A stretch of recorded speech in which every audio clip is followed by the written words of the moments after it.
I absolutely love Genesys Format. It allows me to rebuild old meta decks in a more fair and diverse environment. And in the standard 100 point system you can definitely build Purrely as a meta contender. Let's jump into it.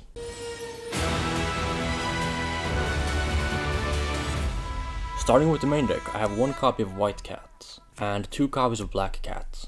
At the time of this recording, the point system is as follows: 15 for Purrely and 10 for Purrely. The Purrely spells also have some cost attached to them, so we can't max out on the cats for this moment.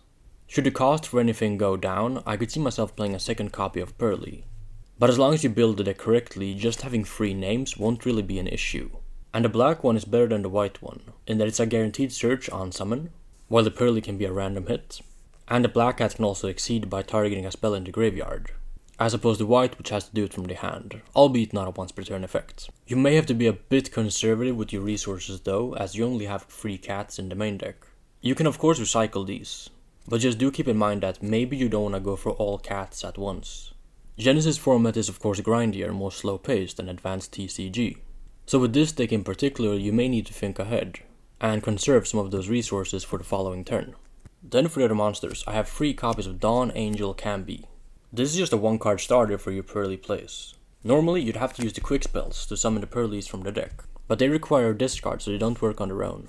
But with Camby we can just special summon her from the hand, tribute her off like a Lone Fire Blossom, and summon either of her cats. Now the turn we use Camby we can summon anything but fairies, but that is usually not a concern for this deck. I mentioned that the Purrely spells have to discard, so a way to circumvent that loss is by playing discard cards, such as Brow, Huntman of Dark World. When he's pitched, we can just draw another card, thus making the discard basically free. Unfortunately, Dark World Snow costs a lot of points, so I'm not playing that in this deck, but the Brow is free, and I still wanted one more target in my deck so I can actually draw these discard cards readily. Thus I also have 1 copy of Shaddoll-Beast. You could argue playing a larger Shaddoll package, foregoing the Brows, and doing something like 1 or 2 beasts, maybe a dragon, hedgehog, and Squamata.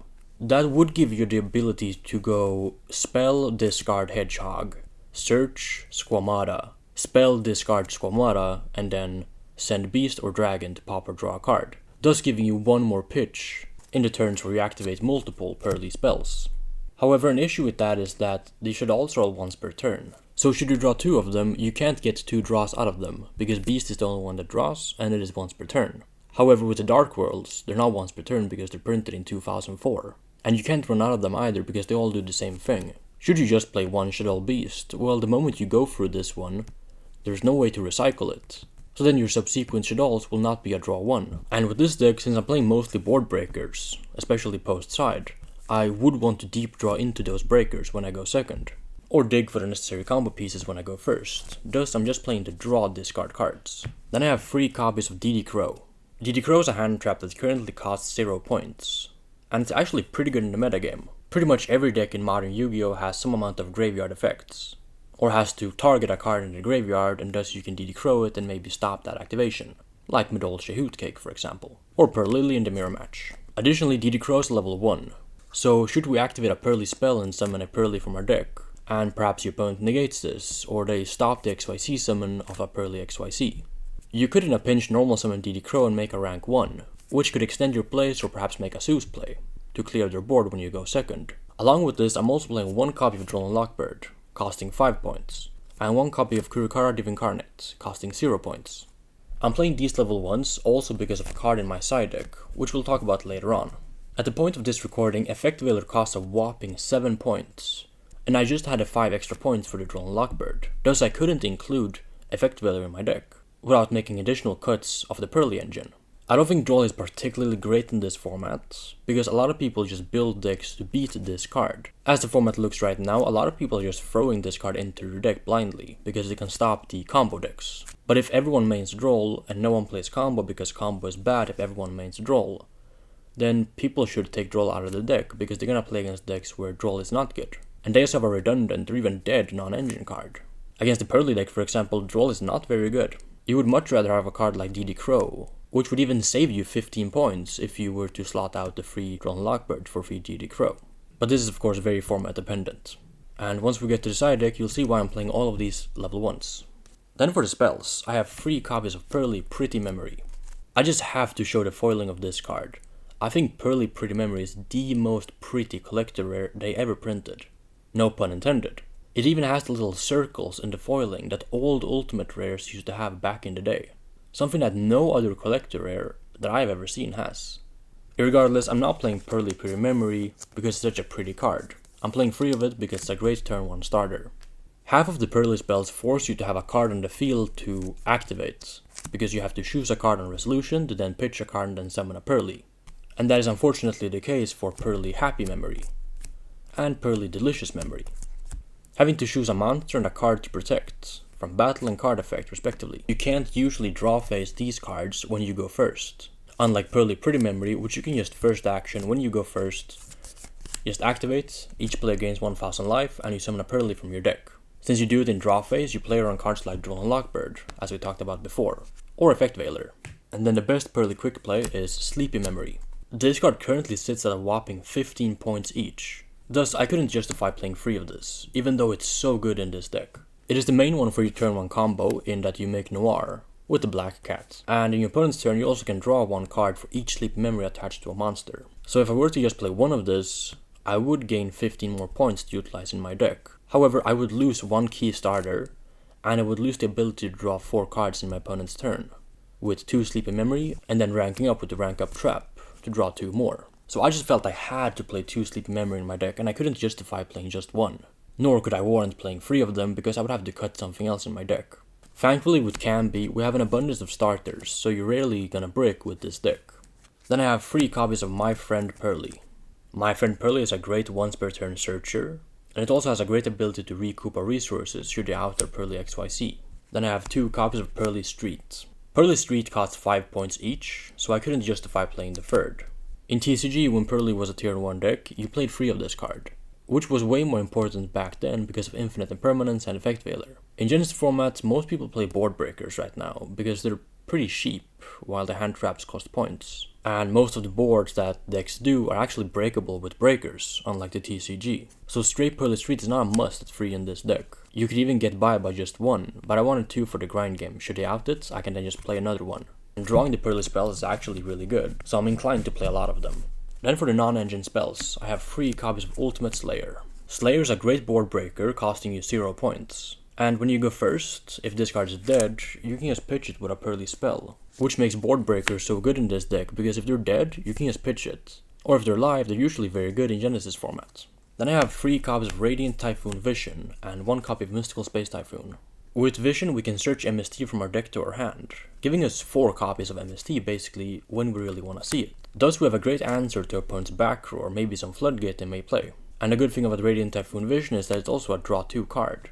The deck plays plenty of quick spells, so you can just draw 2 to dig deeper into your deck. And this card is also free at the current moment, so it's a very good card in this deck.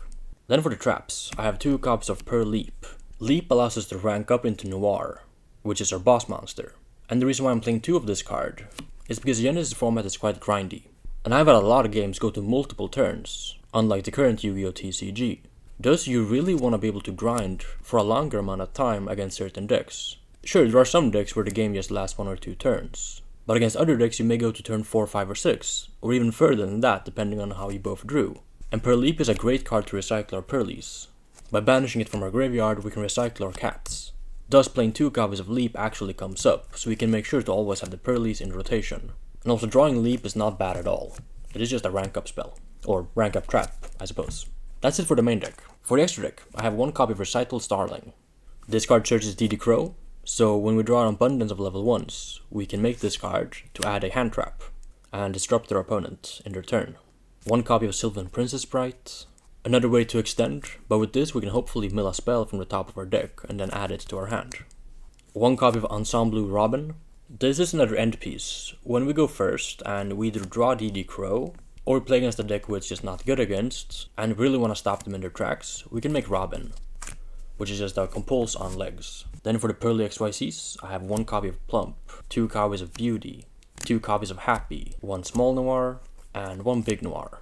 I'm not playing the big Happy because I just don't think she really comes up. The big Noir is enough of a boss monster in this deck, and similar to the small Purrelys, these can all be recycled with the traps as well, should we need more for the grind game. Then for some Ultimate Slayer targets, I have 1 copy of Valon, 1 Aggregator, Should we need to out and exceed, we can send either of these to have a negate or a spell and trap pop. The last exceeds 1 copy of Zeus. Zeus costs 20 points, which is a lot, but this card is incredibly good in this deck. You have ways to attach multiple spells to your Purrely XYZs. Thus, you can make a 4, 5, 6 material Zeus and just multiple times wipe the board. Additionally, with Plump, we can freely attach 2 spells, so it's very easy to make a 4 material Zeus, which definitely warrants the 20 point cost for Zeus. And then some Slayer targets for Synchros, 1 copy of Malang and 1 copy of Packbit. I'm playing 2 of these. Even though Malang is usually the better one, I want 2 in case I draw multiple Slayers throughout the game. And perhaps the Packbit could be better in a certain situation. But that's it for the extra deck. For the side deck, I have 3 copies of Wararth Dao. Wararth Dao says if you control a level 1, you can search a level 1. Which is great, because if we summon a Purrely, we can then use Wararth Dao to search a Droll when we go first. Or Kurikara when we go second to try to break apart the field. Kurikara is a fairy, so the lock from Camby does not matter at all. And obviously Droll and DD Crow aren't fairies, but they're hand traps, so we don't need to summon these to get the value. Against certain decks, when you go first and you can search a Droll from your deck, it can ensure that when you play against combo heavy decks, or decks that just search a lot, you can slow them down by just stopping their searches with Droll and Lockbird. And taking 2000 in the end phase is not really a concern. Then I have 3 copies of Dark Ruler No More. This is just a great board breaker against the combo heavy decks. If they try to play a combo deck to make multiple sync or exceeds to interrupt us, we can use Dark Ruler to clear all of their interruptions. And even though we can't OTK them, making a Zeus play or just a big Noir might be enough to clear the board. 3 copies of XYZ Encore. This card is really good against the mirror match, or other XYZ-based decks where you really just want to clear the XYZ that they end on. 3 copies of Cosmic Cyclone. With the 4 copies of MST, basically in the main deck, and 3 copies of Cosmic, we have plenty of back removal against decks like Eldritch, or other trap-based strategies. I chose to play Cosmic over Twin because it banishes, which could be very important against these grindy decks. And Twin Twister also has a pitch a card, which can be a bit costly seeing as we also play the Purrely card, which also pitch a card. Thus, as a 1-for-1 trade, the Cosmic is usually just better. Then the last 3 cards are 3 copies of Grave of the Super Ancient Organism. This is one of the few floodgates that are still at 0 points. It is very good against fusion or synchro based decks, particularly the synchro combo decks, which aims to end on cards like Crystal Wing Synchro Dragon for example. If you can't manage to break apart the field in that turn, you can just set Grave, flip it up in their turn, and then they can attack or use their effects. So hopefully from that you can survive and then play on the following turn. But that's it for the deck profile. What do you guys think about Purrely, or just Genesys Format in general?